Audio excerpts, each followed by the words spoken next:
اعوذ باللہ من الشیطان الرجیم بسم اللہ الرحمن الرحیم۔ ناظرین، آج کی میری یہ ویڈیو حضرت سلیمان علیہ السلام کے بارے میں ہے۔ حضرت سلیمان علیہ السلام کون تھے اور ان کی زندگی کے دلچسپ حالات کیا تھے، اور بیت المقدس کو حضرت سلیمان علیہ السلام اور حضرت داؤد نے ہی بنایا تھا یا فرشتوں نے، اور حضرت سلیمان اور چیونٹی کا واقعہ کیا ہے، اس سب کے بارے میں آپ کو اپنی اس ویڈیو میں بتاؤں گی۔ حضرت سلیمان علیہ السلام حضرت داؤد علیہ السلام کے بیٹے تھے، جبکہ یہ دونوں پیغمبر حضرت ابراہیم علیہ السلام کی اولاد میں سے ہیں۔ یہودی اور عیسائی حضرت سلیمان علیہ السلام کو پیغمبر نہیں مانتے، بلکہ صرف ایک بادشاہ مانتے ہیں۔ قرآن میں یہ صاف طور پر بیان کیا گیا ہے کہ وہ اللہ کے پیغمبر تھے۔ سورہ نساء میں اللہ پاک ارشاد فرماتے ہیں، یقیناً ہم نے آپ کی طرف اسی طرح وحی کی ہے جیسے کہ نوح علیہ السلام اور ان کے بعد والے نبیوں کی طرف کی، اور ہم نے وحی کی ابراہیم اور اسماعیل اور اسحاق اور یعقوب اور ان کی اولاد پر، اور عیسیٰ اور ایوب اور یونس اور ہارون اور سلیمان کی طرف، اور ہم نے داؤد علیہ السلام کو زبور عطا فرمائی۔ حضرت سلیمان علیہ السلام بچپن ہی سے بہت زیادہ ذہین اور فیصلہ کرنے کے ماہر تھے۔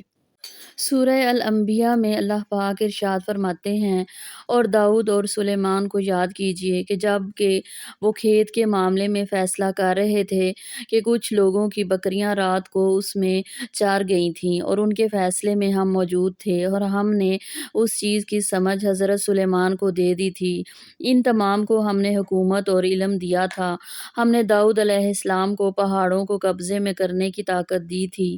وہ آپ کے ساتھ اللہ تعالیٰ کی تسبیح کرتے تھے۔ اس طرح پرندے بھی ہمارے لیے ایسا کرنا کوئی مشکل نہیں ہے۔ حضرت عبداللہ بن مسعود رضی اللہ تعالیٰ عنہ اور حضرت عبداللہ بن عباس رضی اللہ تعالیٰ عنہ کہتے ہیں کہ دو آدمی حضرت داؤد علیہ السلام کے پاس آئے اور اپنا جھگڑا بیان کرنے لگے۔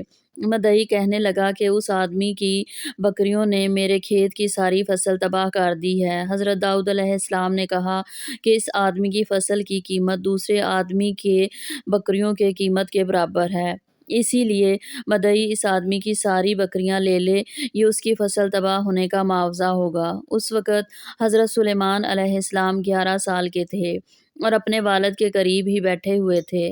حضرت سلیمان علیہ السلام نے عرض کیا، یہ فیصلہ تو ٹھیک ہے، مگر میرا مشورہ یہ ہے کہ اس آدمی کی بکریاں اس دوسرے آدمی کو عارضی طور پر دی جائیں۔ یہ آدمی ان کے دودھ اور اون استعمال کرے، اس دوران میں دوسرا آدمی اس کے کھیت میں کام کرے، یہاں تک کہ فصل پہلے کی طرح ہو جائے۔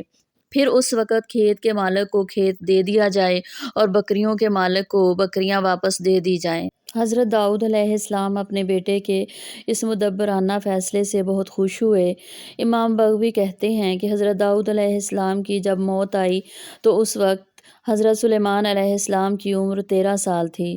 اللہ تعالیٰ نے حضرت داؤد کی سلطنت اور نبوت دونوں حضرت سلیمان علیہ السلام کو دیں۔ پھر حضرت سلیمان علیہ السلام نے 40 سال تک حکومت کی، اور اپنی حکومت کے چوتھے سال بیت المقدس کو تعمیر کرنا شروع کر دیا۔ اللہ تعالیٰ نے حضرت سلیمان علیہ السلام کو بھی بہت سارے غیر معمولی فضائل سے نوازا، جس میں سے کچھ اہم یہاں ہم بیان کریں گے۔ اپنے والد حضرت داؤد علیہ السلام کی طرح آپ بھی جانوروں اور پرندوں کی بولیاں سمجھ لیتے تھے۔ سورہ نمل میں اللہ پاک ارشاد فرماتے ہیں، اور ہم نے یقیناً داؤد علیہ السلام اور سلیمان علیہ السلام کو علم دے رکھا تھا، اور دونوں نے کہا، تعریف اس اللہ کے لیے ہے جس نے ہمیں اپنے بہت سے ایماندار بندوں پر فضیلت فرمائی ہے۔ اور داؤد علیہ السلام کے وارث سلیمان علیہ السلام ہوئے، اور کہنے لگے، لوگو، ہمیں پرندوں کی بولی سکھائی گئی ہے اور ہمیں ہر طرح کی چیزیں عطا کی گئی ہیں، بے شک یہی ہے اللہ کا نمایاں فضل۔ ہواؤں کو اللہ نے حضرت سلیمان علیہ السلام کے تابع کر دیا تھا۔ سورۃ الانبیاء میں اللہ پاک ارشاد فرماتے ہیں، ہم نے تند و تیز ہوا کو سلیمان علیہ السلام کے تابع کر دیا، جو اس کے فرمان کے مطابق اس زمین کی طرف چلتی تھی جہاں ہم نے برکت دے رکھی تھی۔ سورہ صاد میں اللہ پاک ارشاد فرماتے ہیں، ہم نے ہواؤں کو ان کے قبضے میں دیا تھا اور وہ انہی کے حکم سے چلتی تھی، بڑی نرمی کے ساتھ وہ جہاں چاہتے تھے اس کو پہنچا دیتے تھے۔ سورہ سبا میں اللہ پاک ارشاد فرماتے ہیں، ہوائیں حضرت سلیمان علیہ السلام کے لیے مسخر تھیں، 1 مہینے کا سفر صبح کے وقت صرف شام کے وقت طے کر لیا کرتے تھے۔ یہاں پر قرآن پاک نے 3 چیزیں بتائی ہیں۔ ہواؤں پر آپ کو مکمل اختیار تھا۔ بہت تیز ہوائیں بھی آپ کے لیے بہت ہی آرام دہ اور پرسکون رفتار سے چلتیں۔ آرام دہ رفتار کے باوجود ہواؤں کے ذریعے وہ مہینوں کا سفر ایک دن میں طے کر لیا کرتے تھے۔ اس طرح 1 مہینے کا سفر صرف ایک شام میں طے کر لیا کرتے تھے۔ حضرت سلیمان علیہ السلام کو عظیم الشان عمارات اور بڑے بڑے قلعے بنانے کا بہت شوق تھا۔ اللہ تعالیٰ نے ان کے لیے پگھلے ہوئے تانبے کے چشمے نکال کر عمارات بنانے کا عمل آسان کر دیا تھا۔ سورہ سبا میں اللہ پاک ارشاد فرماتے ہیں، اور ہم نے سلیمان علیہ السلام کے لیے ہوا کو مسخر کر دیا تھا کہ صبح کی منزل اس کی مہینہ بھر کی ہوتی تھی اور شام کی منزل بھی، اور ہم نے ان کے لیے تانبے کا چشمہ بہا دیا، اور اس کے رب کے حکم سے بعض جنات اس کی ماتحتی میں اس کے سامنے کام کرتے تھے، اور ان میں سے جو بھی ہمارے حکم سے سرتابی کرتا ہم اسے بھڑکتی ہوئی آگ کے عذاب کا مزہ چکھاتے تھے۔ حضرت سلیمان علیہ السلام کی حکومت کی چوتھی خصوصیت یہ تھی کہ اللہ تعالیٰ نے انہیں تمام جانوروں، پرندوں اور جنوں کو ان کے قبضے میں دے رکھا تھا، کیونکہ سلیمان علیہ السلام نے اللہ سے دعا کی تھی کہ انہیں ایسی حکومت دی جائے کہ اس کے بعد ایسی حکومت کسی کو نہ ملے۔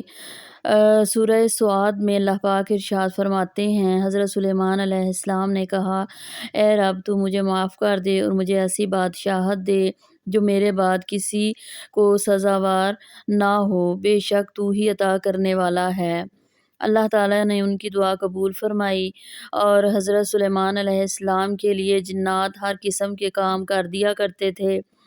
اور سورہ سبا میں اللہ پاک ارشاد فرماتے ہیں، جو کچھ سلیمان چاہتے جنات ادا کر دیتے تھے اور وہ فوراً تیار کر دیتے، مثلاً قلعے، مجسمے، حوضوں کے برابر لگن اور چولہوں پر جمی ہوئی مضبوط دیگیں۔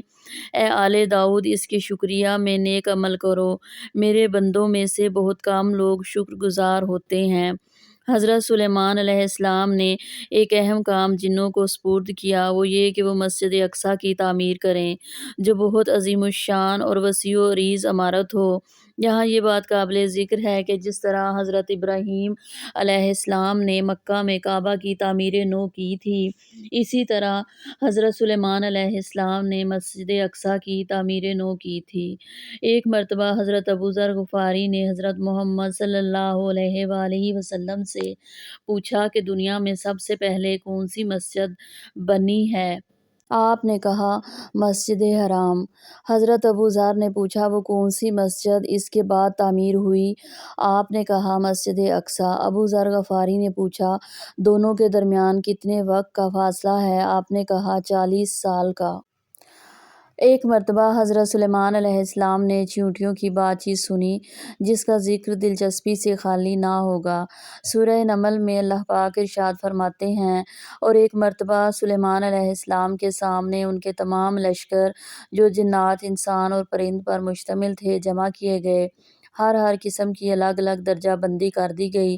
جب وہ چیونٹیوں کے میدان میں پہنچے تو ایک چیونٹی نے کہا، اے چیونٹیوں، اپنے اپنے گھروں میں گھس جاؤ، ایسا نہ ہو کہ بے خبری میں سلیمان علیہ السلام اور اس کا لشکر تمہیں روند ڈالے۔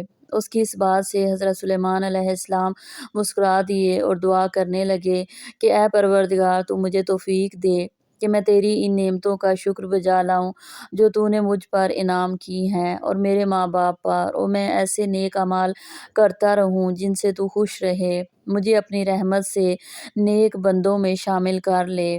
ان آیات میں اللہ تعالیٰ نے حضرت سلیمان علیہ السلام کے معجزوں کو بیان کیا ہے کہ وہ ایک انتہائی چھوٹی مخلوق چیونٹی کی آواز کو بھی بہت دور سے سن اور سمجھ سکتے تھے۔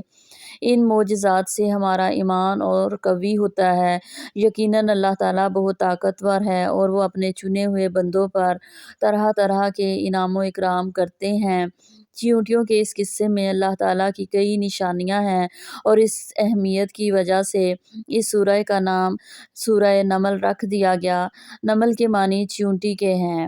ناظرین، یہ حضرت سلیمان علیہ السلام کے بارے میں بنائی گئی میری پہلی ویڈیو ہے۔ ان کے باقی معجزات اور واقعات کا ذکر میں اپنی اگلی ویڈیوز میں کروں گی۔